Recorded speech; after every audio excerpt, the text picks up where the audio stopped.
नमस्कार, आप देख रहे हैं पीएम भारत न्यूज, जो है सच। प्रेम से बोलिए भारत माता की जय, भारत माता की जय। साथी मैं मोदी नहीं, ये हमारा स्लोगन शुरू से है। इसे कदापि राजनीतिक या अलग बैंक से नहीं लेना है। हम भारत के पुत्र हैं, भारत माता के रक्षक हैं। जो जागरूक है भारत के लिए समर्पित है, जो जागरूक नहीं है तो देश को युद्ध करने में समर्थ है। आज हम लोग उपस्थित श्रीपुर में हमारे साथीगण के साथ साथ कई ऐसी महिलाएं भी हैं जो संगठन से संबंधित नहीं होते हुए मानव के अधिकार के संदर्भ में बैठक करके अपना विचार को सुनने का और समझाने का प्रयास करें। उसके लिए मैं बहुत दिल से धन्यवाद करूंगा और मैं चाहूंगा कि ऐसी बैठकों में जहाँ रणनीतियाँ चले, आपसी विवाद का शब्द उठता है, उस जगह से हट करके भक्ति भाव और प्रेम भाव एक सूत्र में बांधने का काम करने का स्थान पर आप सभी पहुंचने का प्रयास करें, ताकि आपके अंदर पति धर्म, पुत्र धर्म, समाज धर्म और श्रद्धा जागृत हो पाए। आप लोगों को पूरा फिर से धन्यवाद। आज हम बात करेंगे defenders of international human right council. आप सभी ने अपने शब्दों से संगठन के संदर्भ में जो भी व्याख्या किए हैं बहुत ही सराहनीय है। कुछ जगह समझना भी अति आवश्यक है कि संगठन निःशुल्क भाव से मानव संरक्षण के लिए, माँ बहनों की सुरक्षा के लिए, भाई बहन के अधिकार के लिए और जो वृद्ध पिता है, दादा है जिन्हें घर से वंचित कर दिया था, उनके अधिकार के लिए संगठन सदैव समर्पित है। और ऐसे कदापि जगह पर हम लोग सर में झुकाने के लिए खड़े हैं जहाँ की सरकार गैर कानूनी तरीके से किसी मानव पर मामूली शोषण करने का काम कर रहा है। ऐसे जगह हम लोग कदापि खड़े नहीं हैं जो दल नीति या राजनीतिक अथवा प्रशासनिक दायरे के अंतर्गत मानव को छेड़छाड़ करने या फिर उससे मान सम्मान के अधिकार को हनन करने का काम किया जाता है। हम लोग हर एक क्षेत्र में हैं। आज मैं छोटे शब्द में मानवाधिकार का व्याख्या देना चाहूंगा क्योंकि कुछ नए सदस्य हैं, नए लोग हैं। मानवाधिकार का तात्पर्य होता है कि आपका सम्मान, आपका अधिकार, आपका पारिवारिक जीवन निर्वाह करना है। अगर आपको गाली देने से आपके अंदर बीज छोट उठता है तो हमको भी गाली देने से हमको भी महसूस होता है। यानी आपका भी सम्मान है, आपका भी जीवन निर्वाह करने का अधिकार है, आपको भी शिक्षा ग्रहण करने का अधिकार है, आपको भी समाज में रह करके पारिवारिक जीवन निर्वाह करने का अधिकार है। इसी अधिकार के मार्फत से तमाम देशवासियों को अधिकार समर्पित किया गया। भारत ही नहीं, पूरे विश्व में मानवाधिकार का चर्चा चला है। दुख इस बात का है कि हमारे भारत में अंग्रेज की वंशज जो आज भी बन रहे हैं और संवैधानिक आंकड़ों को तोड़ मरोड़ करके मानव पर मानव द्वारा शोषण करवा रहे हैं, जिसके कारण हमारे देश में मानवाधिकार का कहीं झंडा नहीं। अगर है तो सिवाय वो मानव पर शोषण के अलावा कुछ नहीं। मैं खुले मंच में ओपन बोल में सबको चैलेंज करता हूँ और बोलता हूँ प्रशासन हो या तरीके से इंसान, क्योंकि आप देखिएगा अगर विदेश छत्र को जाएंगे तो मानवाधिकार के नाम से आदमी हक्का बक्का प्रशासन हिल जाता है। वही देश एक इंडिया है जहां पर मानवाधिकार के नाम से व्यंग किया जाता है और इस व्यंग्यता को IHRC defenders of international human right council संघर्ष किए जा रहा है और करते करते प्रयास है कि ये बैंक को बंद करना है और प्रशासन के मुंह में ताला एक मानवाधिकार का चाबी के साथ दिया जाता है कि आइंदा कभी मानव के संरक्षण, मानवाधिकार नहीं, मानव के संरक्षण से हटकर कोई गलत काम न कर सके। आप लोग का योगदान बहुत बहुत धन्यवाद। अभी हमारे मेडिकल प्रोटेक्शन मदन सिंह जी ने कहा पश्चिम बंगाल से बिलोंग करते हैं। मैं अपना परिचय पहले ये दे दूं कि मैं सोशल मीडिया में आया, उससे पहले सामाजिक स्तर में, उससे पहले प्रैक्टिस डॉक्टर लाइन और उसके साथ ही हमने देखा कि कहीं न कहीं मैं शोषित था। इस शोषित से प्रभावित होकर के हमें लगा कि जो हमारे साथ घटना घटित हुआ ऐसा किसी और घर में था। ये हमारा उस दिन का एक टारगेट बना और उस लक्ष्य को हमने दिल के रग रग में, नसों में, दिमागों में बैठा लिया कि मैं प्रयास करूंगा कि माँ बालों को घर की सुरक्षा और पिताओं को घर की सुरक्षा दिलाने का प्रयास, और उसमें मैं सदैव लगा बात वहाँ है कि इन्होंने कहा थर्ड जेंडर किन्नर समुदाय का, जो हमारे दिमाग में आया। मैं उस समय अंतर्राष्ट्रीय मानवाधिकार एसोसिएशन, जो इलाहाबाद हमारे अध्यक्ष हैं सुरेश सिंह तोमर, उनके अंतर्गत उनका मैं बहुत शुक्रगुजार हूँ कि उनके माध्यम से मानवाधिकार का हमें नॉलेज हुआ और उसके मार्फत से मैं काम करते गया। तो थर्ड जेंडर के मैंने देखा कि महिलाओं का तो स्थान है, पुरुषों का स्थान है, लेकिन थर्ड जेंडर जो कि दोनों जातियों से हट करके कटौती किया जाए, उसके लिए एक बोर्ड बनाया। तो हमने उस अंतर्राष्ट्रीय मानवाधिकार एसोसिएशन के कागज कलम से राष्ट्रपति और उस समय जो प्रधानमंत्री थे और मानवाधिकार आयोग नेशनल ह्यूमन राइट्स कमीशन के पास पत्र आवेदन दिया, इसके लिए चिंतन किया जाए और इस पर कोई निर्णय लेकर के आगामी प्रयास किया जाए। तो बहुत खुशी की बात है कि हमारे पास कागज है जवाब देने। संगठन अगर बयानबाजी करती है, अगर कुछ बोलती है तो 100% रखिएगा कि कागज के साथ कितना आपके सामने वो प्रभावी हम लोग कर पाएगा, दिखा पाएंगे। हम लोग जो काम किया है वो सत्य है। हम लोग को राजनीति वोट से मतलब नहीं है कि बैंक करके लोगों को गुर्बत बना करके पैसे के बल पर और सत्ता हमने देकर के उसे हमें अपनाना नहीं। संगठन का एक ही उद्देश्य है कि इंसान के अंदर मानवता को जागरूक करके सत्य के अनुसार भारत को उसे प्रभावित करना है, संचालित करना है, ताकि लोग तक जन जागरूकता पहुंचाना है। तो उस समय ये हमारे पास आया कि थर्ड जेंडर बनाने का वोट के लिए एक लेटर जवाबी आया कि हाँ इसको बहुत जल्दी सरकार के द्वारा मुहैया कराया जाए। और वो खुशी की बात है कि पहले दिल्ली में एक बोर्ड तैयार हुआ, उसके बाद वो प्रत्येक राज्य में हो गया है और उससे भी बड़ी खुशी की बात की आसनसोल में रिसेंट एक बोर्ड थर्ड जेंडर का बैठा दिया गया। तो ये हमारा बड़ा कोई पहल नहीं है, क्योंकि उस थर्ड जेंडर का भी अधिकार था। तो हम अगर मानव है तो हमारा कर्तव्य बनता है कि उनको हम सुरक्षा प्रदान कराने का प्रयास करें।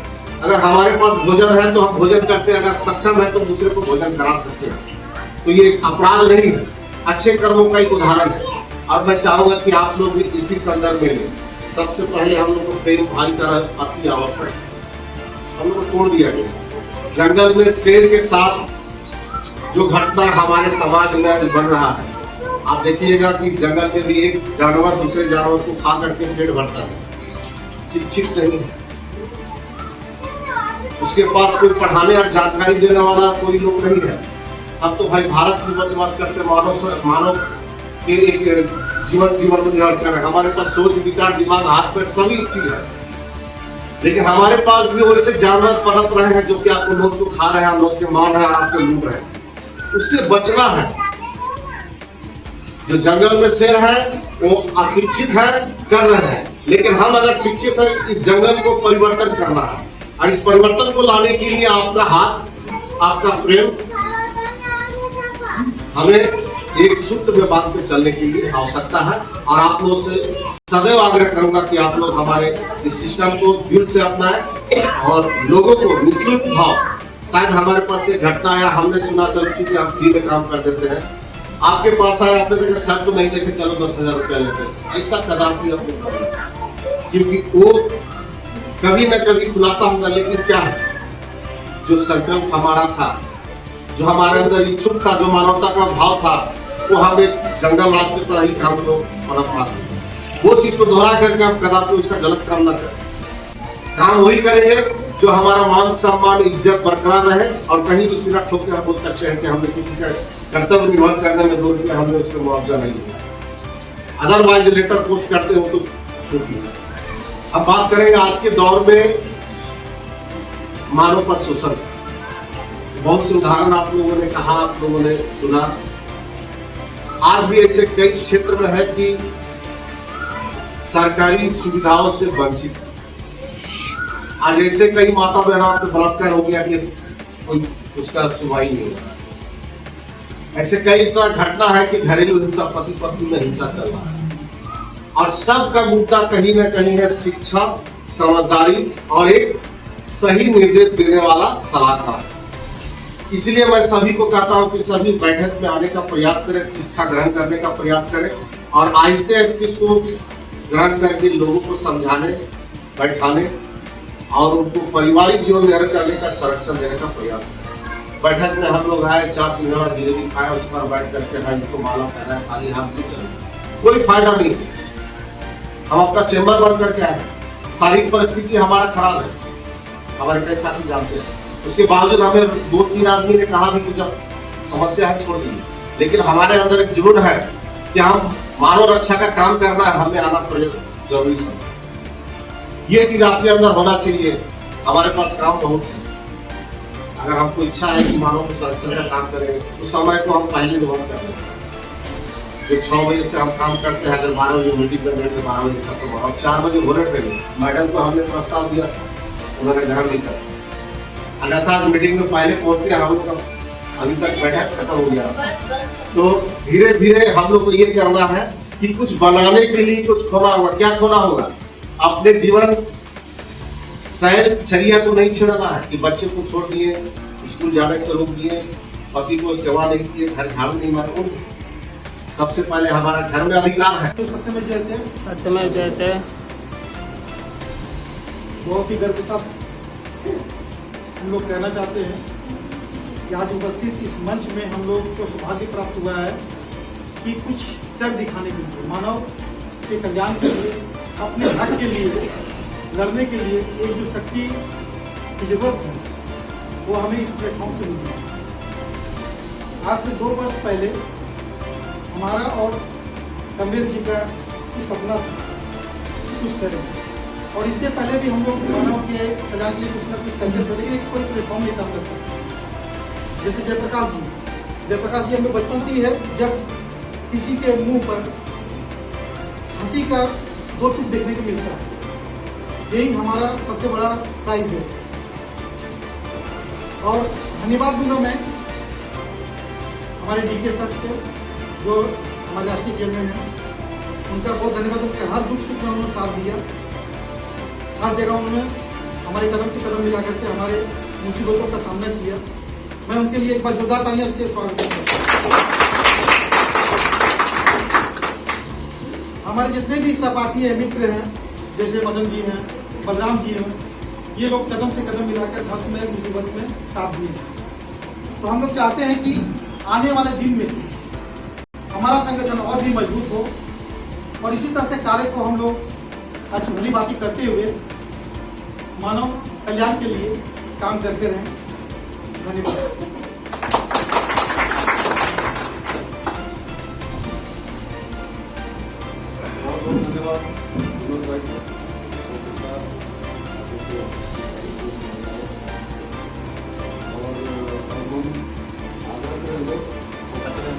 सत्यमेव जयते।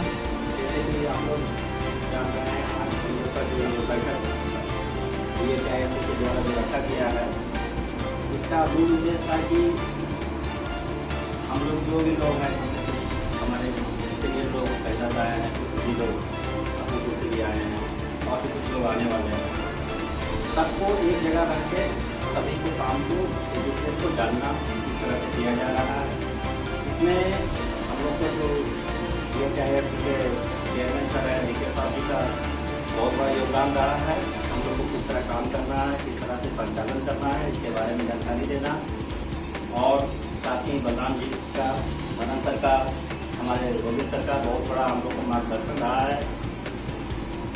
ये ह्यूमन राइट्स जो है, सबसे बड़ा बात इसमें देखना है कि हम लोग को किस तरह से काम करना है, किस तरह से जो आदमी तो खाना में नहीं सुना जाता है, बहुत तरह का प्रताड़ना होती है घर में, जो कि बाहर नहीं निकल के आता है बात, उसको जानना, उसको आगे उसको न्याय दिलवाना, और भी जैसे कि बहुत से भूमाफिया, बहुत से जो इलीगल काम होते हैं, उनके बारे में अगर किसी को भी कोई प्रॉब्लम हो तो उसको अवगत करा के उसको आगे बढ़ाना।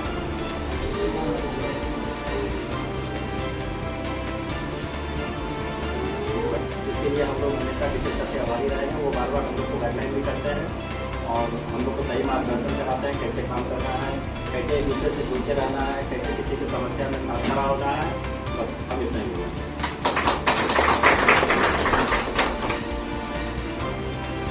हम लोग बहुत ही खुशनसीब हैं। हमारा नेतृत्व एक कर्मठ और बहुत ही ईमानदार है। भारत में मानवाधिकार की बहुत सारी संस्थाएं हैं, हम किसी का नाम नहीं लेंगे, लेकिन हमारी जो संस्था है DIHRC, defenders of international human right council, हमारे चेयरमैन साहब हैं कर्मठ और ईमानदार। हमको और आप लोग को सभी को गर्व होना चाहिए कि ऐसे कर्मठ और ईमानदार व्यक्ति के नेतृत्व में हम लोग काम कर रहे हैं। बहुत ही सौभाग्य की बात है। सबके defender of international human rights के द्वारा एक सभा का आयोजन किया गया। DIHRC के सभा में उपस्थित आदरणीय महोदय श्री DJ साहब जी और आदरणीय महोदय श्री अमित सिंह जी, आदरणीय महोदय श्री बलराम साहब जी, आदरणीय महोदय श्री भुवन कुमार जी, हम आप सबसे करते हैं। अगर हमारी मन अगर मिलेगा, अगर हम चाहेंगे कि संगठन हमारा मजबूत होना चाहिए, अगर हमारा इच्छा होगा तो जरूर होगा एक दिन। और इस पर हम लोग काम भी कर रहे हैं और करते रहेंगे। अगर हम लोग 20 जन हैं, अगर एक जन करके अगर लोगों को समझाएं तो एक जन से क्या होगा, 20 से 40 हो जाएगा, फिर 40 से 60 हो जाएगा। तो इस तरह से कोशिश करें कि हम समझा पाएँ। जब हम एक लोगों को समझा पाएंगे और अगर वो समझ गया, अगर ट्रेनिंग ले लिया, तो समझिए कि हम सक्षम हैं। और अगर हमारा हो सकता है कहीं समझाने में ही थोड़ा सा दिक्कत हो या भूल हो सकता नहीं आया, तो जब हम किसी काम को कर रहे हैं या किसी ऑपरेशन को कर रहे हैं, अगर वो ऑपरेशन सक्सेसफुल हुआ तो समझिए हम सक्षम हैं, और नहीं तो हमारे अंदर में कहीं न कहीं कमियाँ है। तो इस पर जो है ध्यान देना है और संगठन कैसे मजबूत होगा ये सब हम सबको सोचना है, और संगठन कैसे आगे चलेगा इसके बारे में भी हम लोगों को सोचना है।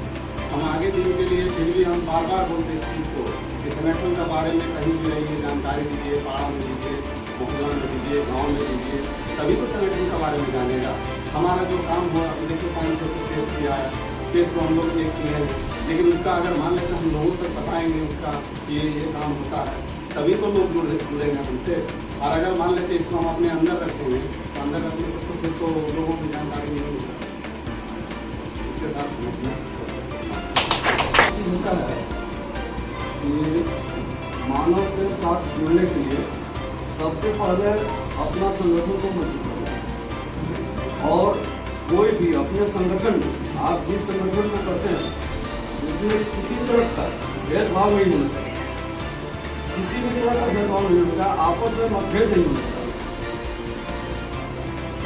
आपस में जहाँ मतभेद होगा वहाँ हमारा संगठन का विनाश होगा। तो आप लोगों से हमारी एक लड़ाकू एकदम